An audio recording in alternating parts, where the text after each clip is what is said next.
میرے اعمال کی اصلاح کرم سے کر دے۔ الحمدللہ رب العالمین والصلاة والسلام علی سید الانبیاء والمرسلین اما بعد فاعوذ باللہ من الشیطان الرجیم بسم اللہ الرحمن الرحیم الصلاة والسلام علیک یا رسول اللہ وعلی آلک واصحابک یا حبیب اللہ الصلاة والسلام علیک یا نبی اللہ وعلی آلک واصحابک یا نور اللہ۔ میٹھے میٹھے اسلامی بھائیوں، درود پاک پڑھنے کے بے شمار فضائل و برکات ہیں۔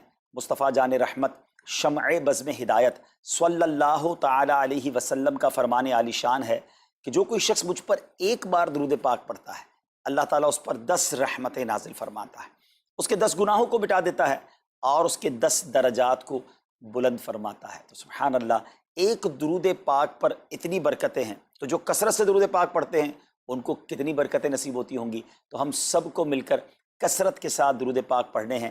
آئیے مل کر محبت کے ساتھ بآواز بلند درود پاک پڑھ لیں۔ صلو علی الحبیب صلی اللہ تعالی علی محمد صلی اللہ علیہ وسلم۔ میٹھے میٹھے اسلامی بھائیوں، آج جو ہمارا بیان کا موضوع ہے کہ رمضان کا استقبال کیسے کیا جائے، رمضان کی پریپریشن کیسے کی جائے۔ دیکھیں، ہمارے گھر پہ جب کوئی مہمان آتا ہے ہم اس کی تیاری کرتے ہیں، اس کے لیے ہم ایک اچھی یوں سمجھیے کہ پریپریشن کرتے ہیں، اور جیسا مہمان ویسی تیاری۔ جس کے لیے دل میں زیادہ محبت ہوتی ہے اس کے لیے ہم زیادہ تیاری کرتے ہیں۔ تو اب ذرا آپ سوچئے کہ ایسا مہمان جو ہماری مغفرت کروانے آ رہا ہے، ایسا مہمان جو ہمیں بخشوانے آ رہا ہے، تو پھر ہمیں اس کے لیے کتنی کوشش کرنی چاہیے۔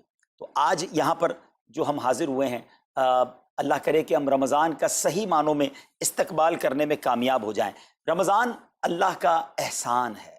رمضان کی اہمیت کو سمجھنے کے لیے یہی کافی ہے کہ پیارے آقا علیہ الصلوۃ والسلام فرماتے ہیں کہ اگر میری امت کو معلوم ہوتا کہ رمضان کیا ہے تو وہ تمنا کرتے کہ سارا سال ہی رمضان ہو۔ سبحان اللہ۔ مولا علی شیر خدا کرم اللہ تعالی وجہ الکریم کا یہ قول کتنا نرالا ہے۔ آپ فرماتے ہیں اگر اللہ تبارک و تعالیٰ کو اس امت کو عذاب دینا ہوتا تو اس امت کو رمضان اور سورہ اخلاص عطا نہ فرماتا۔ اس کا مطلب کیا ہوا کہ یہ بخشوانے، عذاب سے بچانے کے لیے آ رہا ہے، رحمتیں برسانے کے لیے آ رہا ہے۔ کاروباری لوگ بھی مجھے سن رہے ہوں گے، جس علاقے میں جس اسٹور پر کوئی ڈسکاؤنٹ ہوتا ہے، کوئی اسکیم ہوتی ہے، فائدہ ہوتا ہے، ہم ادھر پہنچ جاتے ہیں۔ رمضان ایک ایسی اسکیم ہے، رمضان ایک ایسا بینیفٹ دیتا ہے کہ احادیث میں یہ مضمون ہے کہ فرض کا ثواب 70 گنا کر دیا جاتا ہے، نفل کا ثواب فرض کے برابر کر دیا جاتا ہے، شیطان کو بند کر دیا جاتا ہے، جہنم کو تالے لگا دی جاتے ہیں، جنت کے در کھول دیے جاتے ہیں۔ روزہ دار کے منہ سے جو اسمیل آتی ہے، جو بو آتی ہے، بعض اوقات ہم کہتے ہیں یار پیسٹ نہیں کر سکے پورا دن، منہ سے اسمیل آ رہی ہے۔ سنیے، یہ اسمیل جو ہے یہ اللہ کے نزدیک مشک کی خوشبو سے بھی زیادہ بہتر ہے۔ اللہ اللہ، ذرا آپ غور تو کیجئے، ہر سجدے پر 1500 نیکیاں دی جاتی ہیں، ہر سجدے پر سرخ یاقوت کا جنت میں ایک محل بنا دیا جاتا ہے۔ اتنی نیکیاں، پھر وہ کتنا بد نصیب ہے جو رمضان میں بھی عبادت نہ کرے، رمضان میں بھی اللہ کو راضی کرنے میں کامیاب نہ ہو۔ روزانہ افطار کے وقت 10 لاکھ گناہگار بخش دیے جائیں، اور جناب ہر جمعے کو جب رمضان میں جمعہ آئے تو ہر لمحے 10 لاکھ گناہگار بخشے جائیں، تو کروڑوں اربوں لوگوں کی بخشش گویا رمضان میں ہونی ہے۔ تو پھر ہمیں اس کی کیسی تیاری کرنی چاہیے، کتنا ثواب کمانے کے بارے میں سوچنا چاہیے۔ لیکن یہاں ایک اور بڑی امپورٹنٹ بات ہے، ایک تو رمضان میں نیکیاں کرنی ہے، دوسرا بڑا کام یہ کرنا ہے کہ ہمیں رمضان میں گناہوں سے بچنا ہے، کیونکہ عادتیں تو ساتھ ہی لگی ہوئی ہیں نا۔ شیطان بند ہے لیکن ہماری اپنی عادتیں، جس کی روز حرام دیکھنے کی عادت ہے، حرام سننے کی عادت ہے، حرام بولنے کی عادت ہے۔ ایسا تو نہیں ہوگا نا چاند آتے ہی سارے سوئچ آف ہو جائیں گے، وہ عادتیں ساتھ ہی چل رہی ہوتی ہیں۔ غور کیجئے کہ رمضان میں جو گناہ کرتا ہے نا، اس کا عذاب بھی بڑھ جاتا ہے، اس کی پنشمنٹ بھی بڑھ جاتی ہے۔ یہ ایسے ہی ہے کہ کوئی مسجد کے اندر آ کے گناہ کرے، تو آپ کہیں گے نا یار خدا کا خوف کرو، مسجد میں ایسا کام کر رہے ہو۔ کوئی مکہ شریف حرم میں اندر جا کر گناہ کرے تو کتنا شدید ہو جائے گا وہ۔ تو رمضان جب اتنا مقدس مہینہ ہے، اس میں گناہ کرنا، اس کی پنشمنٹ بھی زیادہ ہے۔ ایک بار مولا علی شیر خدا کرم اللہ تعالی وجہ الکریم نے ایک قبر والے کا حال دیکھا، اور دیکھا اس قبر والے پر عذاب ہو رہا ہے، اور وہ چلانے لگا، عرض کرنے لگا اے علی میری مدد فرمائیے، اللہ کی بارگاہ میں سفارش کیجئے۔ مولا علی شیر خدا نے ہاتھ اٹھائے کہ اے مولا اسے بخش دے۔ ارشاد ہوا اے علی اس کی سفارش نہ کریں۔ عرض کی مولا وجہ کیا ہے؟ ارشاد فرمائے رمضان کے روزے تو رکھتا تھا مگر رات گناہوں سے باز نہیں آتا تھا۔ روزے رکھ کر گناہ کرنے والے کو اتنا عذاب، تو جو روزے ہی نہ رکھے ایسے بھی لوگ ہیں جو رمضان میں روزے نہیں رکھتے. پلیز اس کو ایزی نہ لیں. ہمیں نہیں معلوم، پتہ نہیں اگلا رمضان پھر نصیب ہوگا کہ نہیں. پچھلے رمضان میں کتنے لوگ تھے جو ہمارے ساتھ تھے، اس رمضان میں نہیں ہے. اور اللہ پہلے تو ہم یہ دعا کرتے ہیں اللہ ہمیں یہ رمضان بھی عطا کر دے. زندگی کا کیا بھروسہ، دنیا کی جو کیفیت آپ کے سامنے ہے کبھی بھی جا سکتے ہیں. تو پھر اس رمضان کو تو سمجھ لیں بس ایک موقع بنا دیں، لائف چینجنگ ایکسپیرینس بنا دیں کہ بس اس میں عبادت کرنی ہے، اس میں خوب سجدے کرنے ہیں، اس میں روزے رکھنے ہیں، اس میں تراویح پڑھنی ہے، اس میں گناہ نہیں کرنے ہیں. اور آئیے میں آپ کو بتاتا ہوں کہ نبی پاک صلی اللہ تعالیٰ علیہ وسلم رمضان کیسے گزارتے تھے. ایک مسلمان کے لیے اس سے بہترین رول ماڈل کیا ہوگا کہ رمضان میرے آقا کیسے گزارتے. تو مختلف احادیث کا جو سمری ہے وہ یہ ہے کہ نبی پاک علیہ الصلوۃ والسلام عبادت میں کمر بستہ ہو جاتے، بستر پر کم تشریف لاتے. بی بی عائشہ فرماتی ہیں کہ نبی پاک کے چہرے کا رنگ بدل جاتا تھا، متغیر ہو جاتا. کیوں؟ کہ نبی پاک پر خوف خدا طاری ہوتا. آپ گر گڑاتے، آپ رات بھر التجائیں کرتے. میرے آقا رو رو کر دعاؤں میں رمضان گزارے، چہرے کا رنگ بدل جائے. اور یہاں کچھ لوگ تو وہ ہیں کہ جن کا وزن ہی بڑھ جاتا ہے رمضان میں. اتنا کھانا کھانا ہے، سحری میں زیادہ کھانا ہے کہ سارا دن بھوکا رہنا ہے، افطار میں اس لیے زیادہ کھانا ہے کہ پورا دن بھوکا رہے تھے، پھر رات کو 2-3 بار مزید کھانا ہے کیونکہ کل روزہ رکھنا ہے. تو رمضان فوڈ فیسٹیول نہیں ہے، رمضان عبادت کے لیے آیا ہے. لوگ تیاری کر رہے ہوں گے بھی رمضان کی، وہ کیا کر رہے ہوں گے کہ افطار میں کیا پکانا ہے، سحری میں کیا پکانا ہے، کون سا آئٹم شارٹ ہے. نہیں میرے بیچ اسلامی بات، یہ جو بھوک کا احساس ہے نا روزے میں، اس کی حکمت علماء نے بیان کی ہے کہ بھوک غربت کا احساس دلاتی ہے، فقیری کا احساس دلاتی ہے، بندے کا غرور تکبر بیٹھ جاتا ہے. کتنے نقاہت میں آ جاتے ہیں ہم، ہمت ہی نہیں ہوتی کوئی کام کرنے کی. تو یہ احساس دلاتی ہے کہ تیری اوقات کیا ہے، غریب کیسے زندگی گزارتا ہے، فقیر کیسے زندگی گزارتا ہے. لیکن کچھ لوگ وہ ہیں جن کو بھوک ہی نہیں لگتی کیونکہ وہ اتنا کھا لیتے ہیں یا پھر سوتے ہی رہتے ہیں. روزے کی حکمت یہ نہیں ہے. نبی پاک آنسو بہاتے تھے، آقا کا چہرے کا رنگ بدل جاتا. اور پھر بتایا کہ رمضان میں جب جبریل امین نبی پاک علیہ الصلوۃ والسلام کے پاس آتے تو آقا علیہ الصلوۃ والسلام ان کے ساتھ قرآن پاک کا دور فرماتے. اور پھر ایک اور نبی پاک کا خوبصورت انداز کہ پیارے آقا ویسے تو سب سے بڑھ کر سخی ہیں، مگر جب رمضان آتا تو نبی پاک کا دریائے سخاوت ایسے بہتا تھا جیسے تیز آندھی، بلکہ اس سے بھی زیادہ. اللہ اللہ. یہ 3-4 چیزیں آپ نے میں نے پکڑ لینی ہیں. آقا علیہ الصلوۃ والسلام کے پیچھے پیچھے جانا ہے نا جنت میں، ہم نے بھی یہ کام کرنا ہے. یہ راتیں مانگنے کی راتیں ہیں، التجا کرنے کی راتیں ہیں، سجدے کرنے کی راتیں ہیں.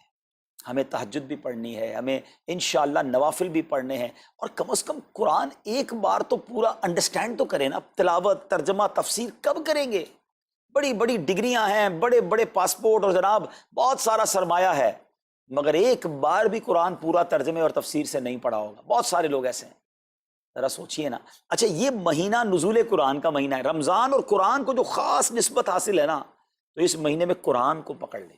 ہائے ہائے، اللہ کرے رمضان قرآن کے ساتھ گزرے، ہماری صبح قرآن کے ساتھ ہو، ہماری شام قرآن کے ساتھ ہو، ہم قرآن سمجھنے والے بن جائیں. اچھا میں ایک اور بات بتاؤں آپ کو، مہینہ کتنا پیارا.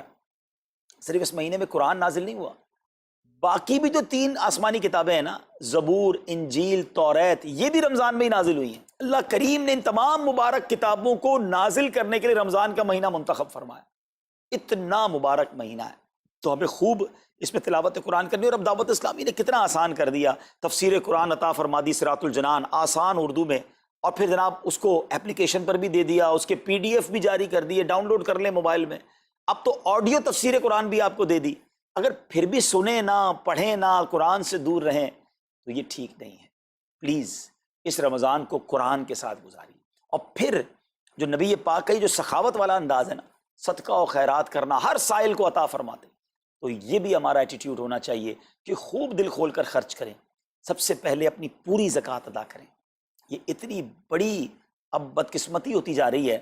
ایسا فیل ہوتا ہے دنیا بھر کے تاجران اور لوگوں سے جب ہم ملتے ہیں کہ جس طرح رمضان کے علاوہ بہت تھوڑی تعداد میں مسلمان نماز پڑھتے ہیں نا 5 ٹائم، ایسا لگتا ہے اب زکوٰۃ بھی بہت کم لوگ ہی دیتے ہیں، پوری زکوٰۃ نہیں دیتے، اندازے سے نکال دی، کیلکولیشن کرتے نہیں ہیں. اور یہ بھی فیلنگز آتی ہیں کہ زکوٰۃ جتنی بڑھتی جاتی ہے نا، ہزاروں میں جس کی زکوٰۃ ہے وہ دے دیتا ہے، لاکھوں والا بھی شاید دے دیتا ہے، لیکن جب زکوٰۃ ہی کروڑوں میں پہنچ جاتی ہے نا تو پھر یہ دل پر بھار پڑنا لگ جاتا ہے، ڈیفیکلٹ لگنا شروع ہو جاتی ہے.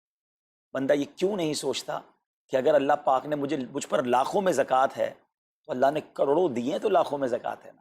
اگر کروڑوں میں زکوٰۃ ہے تو اربوں ہیں تو کروڑوں میں زکوٰۃ ہے نا. زکوٰۃ کتنی ہے؟ ضروریات زندگی کی تمام چیزوں سے فارغ ہونے کے بعد جو مال تجارت، سونا چاندی، کیش یا پرائز بانڈ، یہ جو اس کی تفصیلات ہیں، اس پر 2.5% ہے. میں ایک اور لاجک سے آپ کو بات سمجھاؤں. اگر اس لاجک سے سمجھیں تو زکوٰۃ تو 1-1.5% بنتی ہے. وہ کیسے؟ ہم سب کے گھر نکل گئے، اس پہ زکوٰۃ نہیں ہے. ہماری گاڑیاں نکل گئیں، اس پہ زکوٰۃ نہیں ہے. جن کی فیکٹریاں ہیں وہ فیکٹریاں بھی مائنس کر دی گئیں. جن کی دکانیں ہیں وہ دکانیں بھی مائنس ہو گئیں. اچھا جناب، اس کے علاوہ اگر کرائے پہ کچھ پراپرٹی دی ہوئی ہے اس پر زکوٰۃ نہیں ہے. اگر ان سب پر زکوٰۃ ہوتی، یعنی جو کچھ میرے پاس ہے ان سب پر ہوتی، تو کتنی زیادہ ہو جاتی. اور اتنی ساری چیزیں نکل گئیں تو پھر تو اگر ٹوٹل پر لگائیں تو 1-1.5% ہی بنتا ہے. تو اب جب سب کچھ نکالنے کے بعد تھوڑے سے مال پر 2.5% ہے اور بھی سال میں ایک بار ہے، تو اس کو بھاری نہ سمجھیں. یہ بربادی ہے جو زکوٰۃ نہیں دیتے. یاد رکھیے گا، حدیث پاک کا مضمون ہے کہ یہ مال کا میل ہے، جس مال سے مل جائے اس مال کو بھی برباد کر دیتا ہے. بربادیاں آتی ہیں، بے سکونیاں آتی ہیں، بیماریاں آتی ہیں. اور آگے جو دے دیتا ہے سبحان اللہ، اس کے بارے میں حدیث پاک میں آتا ہے کہ اپنی زکوٰۃ دے کر اپنے مالوں کو مضبوط قلعوں میں قید کر لو، اپنے مال کو سیکیور کریں. لوگ کہتے ہیں انشورنس ہونی چاہیے، آگ نہ لگ جائے، چوری نہ ہو جائے، ڈوب نہ جائے. اللہ کے حبیب علیہ الصلوۃ والسلام فرماتے ہیں، جس کا مضمون ہے کہ جب بندہ اللہ کی راہ میں خرچ کرتا ہے نا، تو وہ صدقہ بندے کے ہاتھ سے نکل کر اللہ کے دستے قدرت میں چلا جاتا ہے. اور اللہ کریم تمہارے صدقوں کو پالتا ہے جس طرح تم اپنے جانور کے بچوں کو پالتے ہو. بچہ ہوتا ہے نا جانور کا، بڑا ہو جاتا ہے. فرمایا بندہ کھجور کا صدقہ دے گا، اللہ پہاڑ جتنا عطا فرمائے گا. اس دن بھی ملے گا اور ملٹیپلائی ہو کر ملے گا. اچھا، جو ادھر خرچ کیا ادھر کیا ملے گا؟ ادھر بھی نبی پاک علیہ الصلوۃ والسلام فرماتے ہیں، جس کا مضمون ہے میں قسم کھا کر کہتا ہوں، یعنی نبی پاک تو جو فرمائے حق ہے. اس حدیث میں تو آقا علیہ الصلوۃ والسلام قسم اٹھا رہے ہیں کہ میں قسم کھا کر کہتا ہوں کہ اللہ کی راہ میں خرچ کرنے سے مال کم نہیں ہوتا. نہ ادھر کم ہونا ہے اور ادھر بھی ملنا ہے، تو پھر تو سودا اب کتنا نفع والا ہے. اور یہ آپ چیک کر لیں، پوری دنیا میں جہاں مجھے سنا جا رہا ہے کہ جو لوگ پوری زکوٰۃ دیتے ہیں نا، ان کا مال ملٹیپلائی ہوتا ہے. اگلے سال زیادہ زکوٰۃ دے رہے ہوتے ہیں. زیادہ زکوٰۃ کیسے ہو گئی؟ کیونکہ مال بھی بڑھ گیا. تو ادھر بھی بینیفٹ ہے، ادھر بھی بینیفٹ ہے، نقصان کا سودا ہی نہیں ہے. پھر چاہتے ہو بلاؤں سے بچ جائیں، تو روایتوں کا مضمون ہے کہ صدقہ بلا اور بندے کے بیچ میں آ جاتا ہے. بلا اترتی ہے، صدقہ روک لیتا ہے، لڑائی کرتا ہے اس سے، اور بندے پر بلائیں اور پرابلمز اور ڈیفیکلٹیز آنے سے اسے روکتا ہے. تو اگر چاہتے ہیں کہ برائیوں کے دروازے بند رہیں، چاہتے ہیں کہ بری موت سے بچیں، چاہتے ہیں کہ رزق میں اضافہ ہو، چاہتے ہیں کہ بلاؤں سے بچیں، ادھر بھی مال میں اضافہ ہو، ادھر بھی خزانے ملیں، تو اللہ کی راہ میں دل کھول کر خرچ کریں. اور یہ مہینہ it's the right month for generosity. یہ بہترین مہینہ ہے سخاوت کرنے کا، کیونکہ نبی پاک کا یہ انداز تھا کہ رمضان میں خوب سخاوت فرماتے. تو غریبوں کی مدد کریں، ایسی مدد کریں کہ چہروں پہ مسکراہٹیں آ جائیں، لوگوں کے دسترخوان اچھے ہو جائیں، ان کے گھروں میں بھی کچھ اچھے کھانے پہنچ جائیں. اور اس میں سب سے بہترین طریقہ یہ ہے کہ اپنے غریب رشتہ داروں کو آپ مدد کریں. اگر وہ مستحق ہے نا زکوٰۃ کے، تو حق ہے کہ سب سے پہلے اپنے غریب رشتہ داروں کو دیں.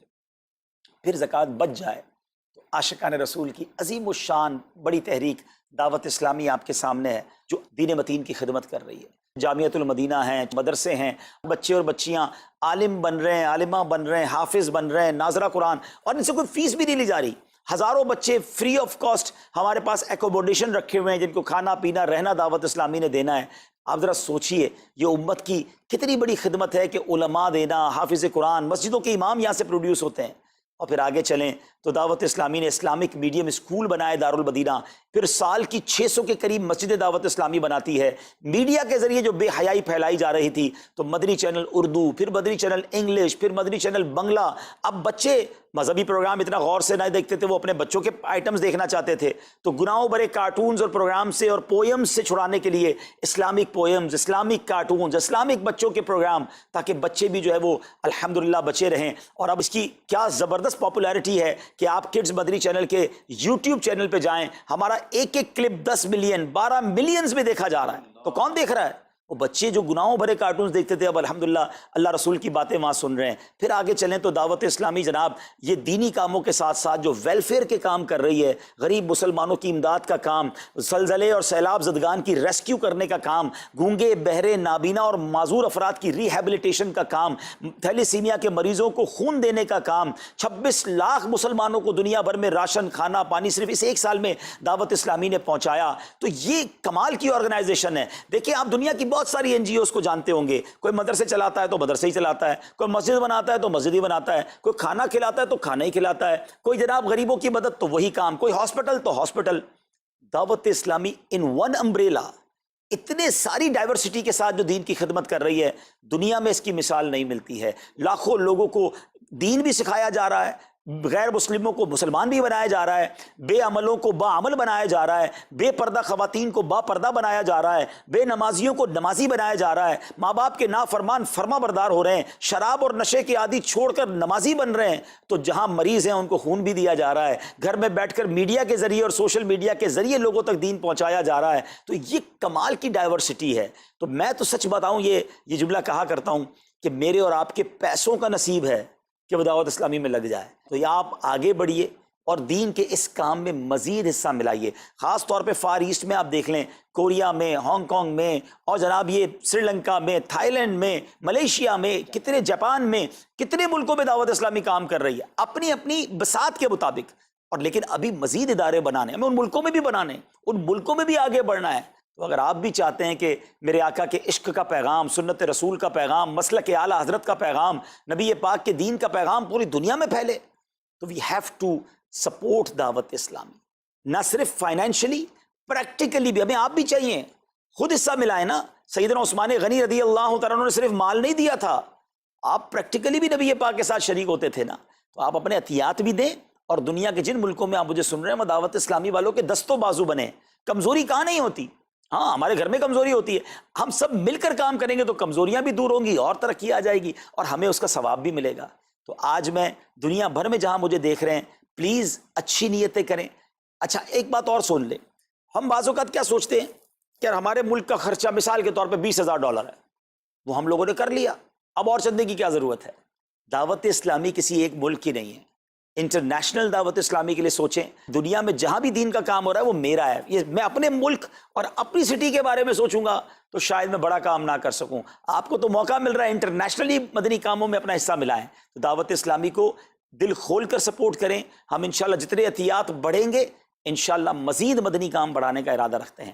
اللہ کریم اپنی بارگاہ میں ہم سب کا جمع ہونا قبول فرمائے اور دل کھول کر خرچ کرنا نصیب فرمائے، اور اس رمضان کو ہماری مغفرت کا ذریعہ بنا دے۔ اس رمضان کو نبی پاک علیہ الصلوۃ والسلام کے نقش قدم کے مطابق چل کر گزارنے کی توفیق عطا فرمائے۔ صلو علی الحبیب صلی اللہ تعالی علی محمد صلی اللہ علیہ وسلم۔ میرے اعمال کی اصلاح کرم سے